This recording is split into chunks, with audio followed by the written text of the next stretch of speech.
রোহান এইদিকে দেখো, তোমার জন্য আমি পুরো ডোনাটের প্যাকেটে নিয়ে এসেছি।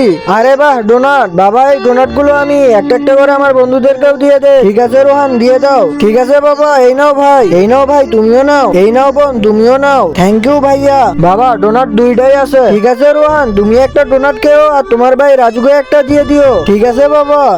এই যে রাজু, রোহান কোথায় গেছে জানি না বাবা, বাইরে হয়তো বা খেলতিছে। আরে জানি না এ সারাদিন কোথায় থাকে। ওই তো বাবা রোহান এসেছে। এই নাও ভাইয়া তোমার একটা ডোনাট। আমি এই ডোনাটটা নেবো না, ওই ডোনাটটা নেবো। তার আগে আল্লাহর এই সুন্দর ছবিটি দেখে যারা লাইক সাবস্ক্রাইব করবে, হে আল্লাহ তুমি তাদেরকে হজ করা তৌফিক দান করে দিও। না ভাইয়া এই ডোনাটটা তোমাকে দিতে পারবো না। বাবা দেখো, বেশি ডোনাট যেটাতে আছে ও নিচ্ছে আর কম ডোনাটটা আমাকে দিচ্ছে। আরে রোহান, তুমি তোমার বন্ধুদেরকে একটা একটা করে ডোনাট দিয়ে দিলে আর তোমার ভাইকে খালি ডোনাট দিচ্ছ, এটা তো অনেক অন্যায়। আরে বাবা এমন কিছু নয়, যখন আমি ডোনাট আনছিলাম তখন বাবা, আমি যখন ডোনাটের প্যাকেট গুলো নিয়ে আসছিলাম তখনই উষ্টাকে পড়ে যায় আর একটা প্যাকেট ছিঁড়ে যায়। এই জন্য আমি এই প্যাকেটটা ভাইয়াকে দিচ্ছিলাম না। ভাই তুমি এই ডোনাটটা নাও আর ওই ডোনাটটা আমাকে দিয়ে দাও। তোমাকে অনেক ধন্যবাদ ভাইয়া।